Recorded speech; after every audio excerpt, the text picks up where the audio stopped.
In today's episode of Road to Grandmaster, we get the perfect draft for Chromie, have a crazy dominant early game, and then things go a little bit wrong. Stay tuned to find out why.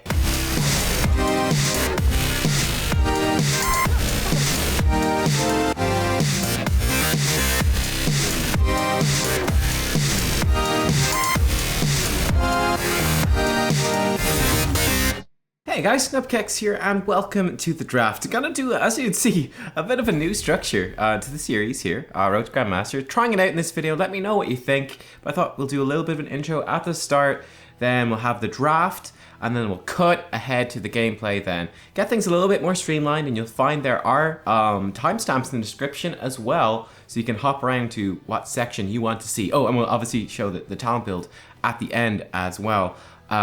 So yeah, I'm just hoping this will be a little bit more clear and streamlined, and just make the episodes a bit more intuitive and easy for you guys to use and get the most out of. For example, I mean, one thing you might want to do, for example, at the end of a game is kind of go back and then look at the draft again and see, oh yeah, this is exactly how it broke down and why it worked out that way, yada yada yada.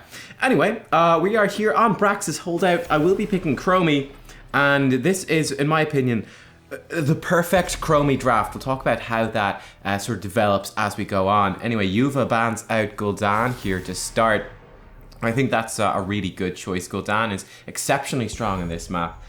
His laning is pretty good, and just the amount of damage he can output is just insanely strong, as well as got pretty much the best wave clear against the Zerg swarm out of any heroes in the game. We ban out Tassadar, of course, another dead standard ban.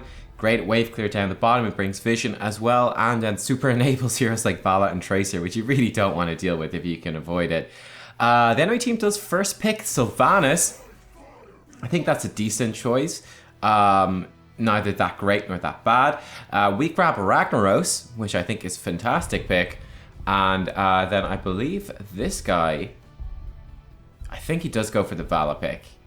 And I think that's a great choice as well. So Ragnaros, super strong in this map, a very strong solo laner, and then also brings Molten Core as a tool to defend against Zerg pushes. Also potentially as a tool to assist with Zerg pushes in some circumstances. So yeah, I mean, he's just such a good solo laner. I think he's generally speaking a very good pick. Now things get interesting though when Blade from Team Expert picks up Thrall. I think this is actually going to be one of the defining things of this game. Thrall is very much not seen in the meta anymore, pretty much since around the Ragnaros patch. He's really fallen off since they nerfed Earthquake. But Thrall, I've seen Blade use this in a few games. This is a bit of a Blade special. I think this is the pick that he has kind of created and cultivated to counter Ragnaros in lane. I've seen him absolutely crush with it in several games right now. It just seems to destroy Ragnaros. Rag doesn't seem to stand a chance. And yeah, it's definitely very concerning then for us going into this game, because we've got a pro player. He's the melee assassin player, by the way, for Team Expert, one of the best teams in Europe. The melee assassin player for one of the best teams in Europe has gone on his specialized Ragnaros counter pick up against a Ragnaros player. Now this guy, Krogel K, he's actually a pretty good player, but he's a support main. So I'm definitely kind of scared at this point going into the game of how exactly that's going to pan out. Now the enemy team does grab Oriel, and this is actually really good for us. I don't think it's a good pick early on. I don't think it's a good pick in general, really. I banned out Grey main then, basically looking at the enemy team, what they needed. Well, we don't need any more range damage, because I'm going to pick Chromie. I'm definitely picking Chromie into Oriel. I'll talk about why in a second. So yeah, we've got then our 3 damage dealers. We don't need it anymore. What are the enemy team going to pick? Well, Gul'dan is gone. Gul'dan is what they would love to have to synergize with that Oriel. Grey main fits pretty well too. He's a good damage dealer, very strong. He's got good push with his cocktail build, great poke, and good assassination potential. I figure Gul'dan would be a good one to ban out. He's a very strong hero overall. Now Oriel doesn't have cleanse, so Oriel is Chromie works really well against her. She also scales off her healing, comes from the damage that she does, or that her allies do as well, right? So the problem with Oriel is that, hey, if you're kind of pushed back and you're being poked down, there's nothing you can do to actually heal unless you're doing damage in return. And that's why Chromie is so good against her, because Chromie just does all of this poke damage, this long range poke. And hey, you could be taking chunks of damage. The Oriole team can be taking chunks of damage. And because Oriole's not doing any, because her team isn't doing any damage, she's got no energy to spend to heal it back up. So I think that's a really interesting thing. I'll tell you what, guys, we'll jump into the game. I'll finish some final thoughts on the draft when we get there. See you all in a second. All right, guys, and here we are in the game. Like I said, gonna be playing some Chromie. By the way, if you have skipped ahead, you skipped the draft or anything like that, do as well give the series a thumbs up if you enjoy it. Yeah, if you're new here, I do these all the time, so subscribe if you want to see some more. There's usually 2 videos a day at the moment. That's what I'm aiming for. So yeah, there you go. Lots of stuff there. Anyway, let's finish off a couple of thoughts I had on the draft. Again, I was talking about the Thrall into Ragnaros matchup and how Thrall could be this sort of counter pick to Ragnaros. Now I've got the Chromie as a counter pick to the Oriole, which is pretty great.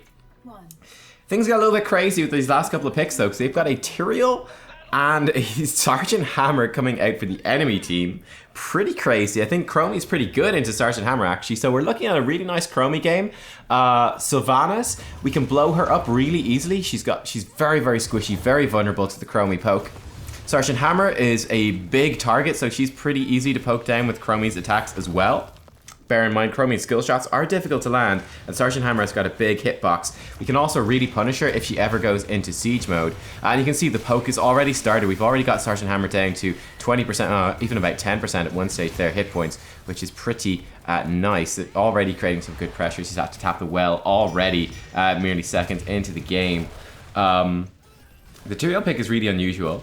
I think it's pretty good though. I quite like it. I think Tyrael's been somewhat underrated since they removed Imposing Will from him at level 13. I think he's still pretty good though. And yeah, then on our team, we had a couple of questionable picks, I think. Well, I think the Anub'arak pick is pretty questionable. I think Anub'arak is an amazing hero.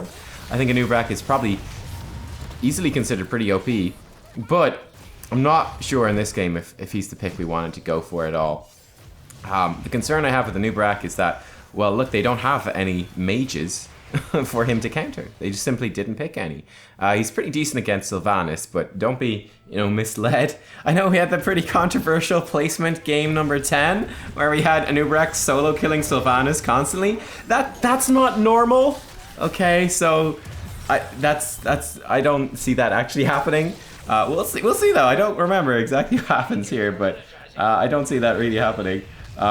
Anyway, so that's a bit weird. I mean, like, considering we had like Arthas available, who's really good against Thrall, I probably would have preferred to see an Arthas pickup myself, something along those lines. But it's not terrible. I just don't know if it's ideal. Oriole oversteps to try to get some energy off that wave and just simply gets destroyed. So that's a nice little start for us. The enemy team though already channeling the beacons for a little bit. They're up to 18%. As you can see, Thrall is winning that top lane. We're doing okay in bottom. Not great, but we're doing okay. I actually had like a bit of a question here. I think I actually made a big mistake here. I think I should have used the Oriole Death Timer to Hearthstone and get some mana. I think that was a big mistake. We also had a slight mistake there. We missed the turrets, so losing out on a little bit of free damage on the turrets right there with that placement. But yeah, I think it was a mistake for me not to Hearthstone. Now we're stuck in lane. We don't have our well for another 36 seconds, and we're running really low on mana. We're just gonna limit the amount of poke we're able to do. Your Q as Chromie is actually really cheap, right? So we're gonna be able to pretty much throw those out on cooldown. It's not a problem, but we're not gonna be able to poke with our Ws at all, very much. So that kind of sucks for us. We're trying to get a kill here on the Tyrael, but Lucio does go down. Vala goes down as well, and that fight, which looked pretty good at the start, goes horribly wrong. I think honestly Lucio made a big overstep there. What happened? He went in to boop. Who was it? The Tyrael backwards, I think. He went in to knock one of them back anyway with his Q ability. I think it was a really big mistake. He just got killed straight off of that. There you can see part of why Chromie is so good against Hammer. It's like, boom, there's half of your HP gone. Anub'arak goes up to gank top. Thrall versus Anub'arak and Ragnaros, and he pretty much solo kills both of them. Tyrael arrives at the end. But yeah, I was like, at this point in the game, this is the point where you go, oh shit, this is really not going well. We lose 2 heroes down bottom. Not great, so we've lost the bottom lane. then a gank up top lane goes horribly wrong. We get a kill on Sylvanas, which is nice, and that's actually kind of a big deal, I suppose, because Sylvanas is not going to be there for the Zerg wave. So that's going to be something we don't have to worry about, which is great. But yeah, I mean, that's pretty much the biggest disaster. You get Nubkeks roams up top to gank someone, and Thrall turns around and just kills both of them. Pretty rough. Like I said, I think one of the defining things... That was weird. Ragnaros didn't Q the Oriole. I don't know why. He could have stunned her, and we could have killed her. I'm not sure what happened there. That was a good boop by Lucio. I think the previous one was actually pretty bad. He just put him too far out of position, and he got killed. But yeah, I think, you know, the pro player, the pro assassin, melee assassin player, I should say, the pro solo lane player, Blade from Team Expert, going up against the main support player, I think that matchup has really gone very poorly for us, and that's been a big issue in this game. You can see we're already a level behind, which is a pretty big deal. Top lane continuing to go pretty badly as our Nubkeks player goes down as well. And yeah, this is not looking too good. Even in the bottom lane, we've also lost the bottom lane, and that fort is getting pushed in. So I think I thought this was really interesting, right? We had such a good early game. It's doing so much pressure as Chromie and like forcing them back. We got the early kill on Oriole. Like, we were doing pretty well, honestly, at the start. And then suddenly, almost out of nowhere, like just a couple of missteps, and boom, the game is suddenly kind of snowballing out of control. Level 7.5 to basically level 9 right here. It's pretty rough. It's pretty rough, to say the least. But we'll see. We'll see how it goes. But yeah, things have gone from bad to worse pretty quickly here. Losing that top lane terribly. And then a couple of missteps, a couple of ganks, gone wrong. And suddenly we're extremely far behind. Anyway, we grab ourselves this bottom siege camp, and that's a pretty big deal. That's going to help us out. A little bit of lane D pushing, a little bit of XP that we can get safely to just ensure that we can keep in this game. The enemy team is almost hitting level 10, so it's definitely something we want to watch out for. Ragnaros up top actually getting killed here. Didn't quite notice, assumed he would be fine. Sylvanas, though, we catch her in the Temporal Loop. We miss one of our spells, but we do hit her enough that Lucio is able to finish her off with a couple of basic attacks. And we do get a kill in return, so that's actually quite nice. Using the Temporal Loop for Chromie to help secure that kill. If you caught the stats there, we're way ahead in terms of hero damage on the Chromie. We've been able to output absolutely tons so far in this game. The talents, by the way, that I picked up so far, to go with this, picked up Time Walker's Pursuit. Yes, I remember this. This is a big mistake. So you can see right here, definitely like tilts, just a huge mistake for me. I think, you know, that's the classic thing. You can tell how badly the game is going because of that. But basically, I'm so focused on my teammates. I'm like, damn, like everyone is just making really big mistakes. Everyone is getting caught out. Like, we're losing this really badly, right? It's like we had a couple of good moments at the start, but then we've just been consistently being outplayed and making massive mistakes. Just over and over and over again for the whole game after that. So you can see the stress is getting to me, and instead of actually focusing on my own movements and where the enemy team is, I was so focused on my teammates and trying to help them out, because I basically lost all trust and faith in their abilities, that because of that I just get completely caught out because I'm not paying attention to where I should be, and then I just, you know, give up a free kill to the enemy team because of that. That's a really big issue in this particular game. That's actually a nice stun by Nubkeks. You get some good damage down on to Sergeant Hammer. But yeah, you see Molten Core is popped super early. I think it's a big problem. We're not going to have Molten Core now for like 2 minutes, which means we're not going to have Molten Core to defend against the Zerg Swarm. We're almost definitely going to lose it, seeing as we've been losing the entire game so far. And we didn't even have Heroics during that Molten Core to follow up and make some plays. So that's definitely a bit of a problem. You can see, by the way, I'd scouted it out with my number 1 key, but Sulfura Smash completely misses. Sergeant Hammer there, very smart. He's a great player, Nick. He was trying to... Ooh, rip. Lightning. Oops. He was trying to bait in our teammates into that top rush there on the Sergeant Hammer. He was pretending to be scared. He actually had like a whole bunch of mines set up, which Lucio did trigger, which is fine. But yeah, the Thrall Q bounces around our team, picks off Vala, and it's looking pretty rough right now. No Molten Core to help defend against this. We're going to try our best on Chromie. but it's not looking too good. The talents I picked up, by the way, Time Walker's Pursuit, so we can reveal area. It's pretty useful to spot rotations on the map and spot ganks and things like that. Then we got a quest to gather 15 regen globes, each one increasing our mana regen. So a bit of extra mana regen, which is nice. And once we finish the quest, which we have done, we get 5% ability power, so do a little bit more damage. You can see my game actually slightly disconnected right here. Luckily we didn't die, but that was kind of scary for a while. Bronze Talons then at tier number 2, which improves our attack range, and whenever we use Q, our Sandblast, I can do a basic attack that does a big chunk of extra damage. You've been able to see me use that quite a lot. It's a big power spike. Chromie at level 2 is really strong. She can do a whole bunch of hurt to a whole bunch of heroes.